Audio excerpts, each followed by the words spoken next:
Hello students, I am Anthony. Number 10th Mathematics, Numbers on Sequences, Exercise 2.3, Problem number 2 நம்ம பார்க்குறோம். If x is a congruent to 13, modulo 17, then 7x minus 3 is a congruent to which number? Okay, modulo 17. So, இதோட meaning என்னன்னு பார்த்தீங்கன்னா xங்கிற number 13க்கு கான்க்ரண்ட்டாக இருந்து அதுக்கு corresponding model வந்து 17 இருந்துச்சுன்னா okay 7x மைனஸ்ங்கிற நம்பர் ஓகே அன்னோன் நம்பருக்கு வந்து கான்க்ரண்ட்டாக இருந்து அதுக்கான கரஸ்பாண்டிங் மாடலில் வந்து 17 இருந்துச்சுன்னா அந்த அன்னோன் நம்பர் என்ன அப்படின்னு கேட்டிருக்காங்க. சரி, இப்போ நம்ம ப்ராப்ளத்துக்குள்ளே போகலாமா? ஓகே, இங்கே விச் நம்பர்னு கொடுத்துருக்காங்க இல்லையா? ஓகே, அதுக்கு வந்து நம்ம என்ன பண்ணுறோம், ஏன்னு பேர் கொடுத்துக்கிறேன். But any letter we can give, but நான் கொடுத்துருக்குது ஏ. லெட் ஏபி ரெக்வயர்ட் நம்பர், தேவையான எண்ணு ஏ எண்க. சரி, இப்போ இங்கே ஸ்டேட்மெண்ட்டுக்கு வாங்களேன். என்ன கொடுத்துருக்குறாங்க? X is congruent to 13. அப்போ எப்படி எழுதுவீங்க? X is congruent to okay number 13. Okay, மாடலில் வந்து உங்களுக்கு 17 கொடுத்துருக்காங்க இல்லையா? ஓகே, மாடு நம்ம தமிழில் சொன்னோம்னாக்கா மட்டும் சொல்லுவோம் number 17. Okay, another equation. What is another equation? Okay, 7x minus 3. Yes, 7x minus 3 congruent to number என்னது? which number? that means unknown number. அது நம்ம ஆல்ரெடி ஏன் பேர் கொடுத்ததுனால அந்த ஏவை தூக்கி இங்கே போட்டுக்கிறீங்க. இங்கேயும் அதே சேம் நம்பர் தான் 17. சரியா? ஓகே, தட் இஸ் மாடு மட்டும் நம்பர் என்னது? ஓகே 17. இங்கே எக்ஸுங்கிறது என்னது? டிவைடண்ட். 13ங்கிறது ரிமைண்டர். 17ங்கிறது டிவைஸர். வகுபடும் என்ன? மீதி. இது வகுக்கும் என்ன? இந்த 13 இருக்கு இல்லையா? 13 வந்து நம்ம 0 கொண்டு வரணும். எப்படி கொண்டு வருவீங்க? ரெண்டு சைடு 13ஆல் மைனஸ் பண்ணுங்க. மைனஸ் பண்ணும் பொழுது X minus 13 concurrent 2. Okay, 13 minus 13 இங்கே ப்ராக்கெட்டுக்குள்ளே என்ன பண்ணுறீங்க? மாடு. அதுக்கு நம்ம சொல்லுவோம் மட். நம்பர் வந்து உங்களுக்கு 17. ஓகே, இப்போ இந்த எக்ஸ் மைனஸ் 13 வந்து உங்களுக்கு அப்படியே இருக்கும். 13 மைனஸ் 13 வந்து உங்களுக்கு 0 ஆகிடுது. ஓகே, ப்ராக்கெட்டுக்குள்ளே அதை அப்படியே கேரி ஓவர் பண்ணுறீங்க. ஓகே, நம்பர் வந்து என்ன சொல்லுங்க பார்க்கலாம்? ஓகே 17.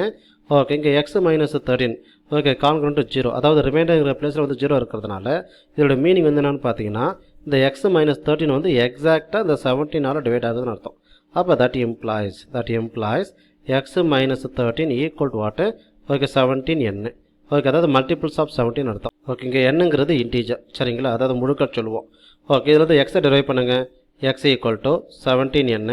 இந்த மைனஸ் 13 வந்து ஆர்ஹெச்எஸ் கொண்டு போனால் வில் பி கெட்டிங் வாட்டு ப்ளஸ் 13. ஓகே, இப்போ இந்த எண்ணுக்கு பதிலாக நம்ம ஏதாவது ஒரு இன்டீஜர் நம்ம சப்ஸ்டிட் பண்ணி எக்ஸோட வேல்யூ என்னன்றதை கண்டுபிடிக்க போகிறோம். ஓகே, 1 சப்ஸ்டிட் பண்ணலாம், 2 போடலாம், 3 போடலாம். But as much as possible smallest value. Okay, அப்போ இங்கே என்ன பண்ணுறீங்க? ஓகே, போட்டு n ஈக்குவல் டு வாட்டு 1. எண்ணுக்கு பதிலாக 1 போடுங்க. போட்டிங்கன்னா x equal to okay 17 into வாட்டு 1 plus 13. Okay, okay 17 into 1. Okay, என்ன ஆன்சர்? 17 தான்.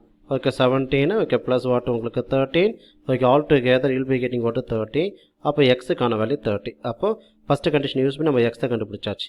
இந்த எக்ஸ் ஈக்குவல் 30 இருக்கு இல்லையா? இதை கொண்டுட்டு போய் இந்த செகண்டில் கொண்டு வந்து சப்ஸ்டிட் பண்ணுங்கள். அப்போ 7 into 30 minus 3 okay concurrent to A. Okay, இங்கே ப்ராக்கெட்டுக்குள்ளே அதை அப்படியே கேரி ஓவர் பண்ணுறீங்க. Okay, mod. ஓகே, நம்ம வந்து தமிழில் மட்டும் சொல்லுவோம். நம்பர் வந்து 17. 7 இன்ட்டு 13 அது உங்களுக்கு okay 210 minus 3 congruent to A. Okay, ப்ராக்கெட்டுக்குள்ளே அதை என்ன பண்ணுங்க? அப்படியே கேரி ஓவர் பண்ணுங்க. ஓகே, நம்பர் வந்து உங்களுக்கு 17. ஓகே, 210லேருந்து 3 போச்சுன்னா மீதி பேலன்ஸ் என்னது? Okay 207. Okay, concurrent to A. Okay, இங்கே வந்து என்ன எழுதுவீங்க? மாடு. ஓகே, நம்ம தமிழ் வந்து மட்டும் சொல்லுவோம். நம்பர் வந்து உங்களுக்கு 17. ஓகே, இப்போ இந்த ஏங்கிறது என்ன சொல்லுவோம் பார்க்கலாம்? ரிமைண்டருங்கிறது எப்படி வரும்? இங்கே 207ங்கிறது டிவைடண்ட்டு, இது ரிமைண்டர், இது டிவைஸர். அப்போ டிவைடண்ட்டை டிவைஸரால் டிவைட் பண்ணும்பொழுது கிடைக்கக்கூடிய ரிமைண்டர் வேல்யூ தான் இந்த ஏ. சரிங்களா? அப்போ நம்ம டிவைட் பண்ணி கண்டுபிடிக்கலாமா ரிமைண்டர் என்னன்னு சொல்லிட்டு? ஓகே, டிவைட் பண்ணி பாருங்களேன். ஓகே, 207 எதால் டிவைட் பண்ண போகிறீங்க? 17ஆல். ஓகே, இந்த 17 வந்து 20 வந்து எத்தனை டிவைட் பண்ணோம்? 1 டைம். 1 இன்ட்டு 17 தான். மீதி பேலன்ஸு 3. ஓகே, 7 கீழே கொண்டு வாங்க. யூல் பி கெட்டிங் வாட்டு 37. அகெயின் இந்த 17 வந்து 37 வந்து எத்தனை டிவைட் பண்ணோம்? 2 டைம்ஸ். 2 இன்ட்டு 17 34. மீதி பேலன்ஸ் என்ன? 3. ஓகே, இதுதான் வந்து உங்களுக்கு ரிமைண்டர். சரியா? அப்போ இங்கே வந்து என்ன பண்ணுறீங்க? 207 ஓகே கான்கரண்ட் 2. ஓகே, இந்த ரிமைண்டருங்கிற பிளேஸில் அந்த 3 கொண்டாந்து போட்டுக்கிறீங்க. ஓகே 3 ஓகே வித்தின் ப்ராக்கெட்டுக்குள்ளே. Okay, mod. ஓகே, என்ன சொல்லுவீங்க? தமிழில் மட்டும் சொல்லுவோம். நம்பர் வந்து 17. ஸோ இந்த இனிஷியலாகவே இருக்கு இல்லையா? ஓகே, இனிஷியலாகவே உள்ள இதை வந்து என்ன பண்ணுங்கள்? ஓகே, ஈக்குவேஷன் நம்பர் 1 போட்டுக்கோங்க. இது ஈக்குவேஷன் நம்பர் 2 போடுங்க. ரெண்டுத்தையும் கம்பேர் பண்ணுங்களேன். ரெண்டுத்தையும் கம்பேர் பண்ணும்போது ஏங்கிற பிளேஸில் வேல்யூ என்னது? ஓகே 3 இல்லை? அப்போ இங்கே என்ன பண்ணுவீங்க? From 1 and 2. Okay, from 1 and 2. Okay, ஏவோட வேல்யூ நம்ம என்ன சொல்லுவோம்? ஓகே 3ன்னு சொல்லுவோம். Okay, A equal to okay 3. Okay, therefore required number, அதாவது தேவையான எண்ணு. ஓகே, என்னென்னு பார்த்தீங்கன்னா நம்ம இனிஷியலாகவே நம்ம ஏன்னு பேர் கொடுத்துருக்கோம். அந்த ஏவுக்கான ஆன்சர் என்னது 3 இல்லையா? அப்போ 3 தான் வந்து உங்களுக்கு தேவையான ஆன்சர் ஃபார் இந்த கிவன் ப்ராப்ளம். Okay, thank you.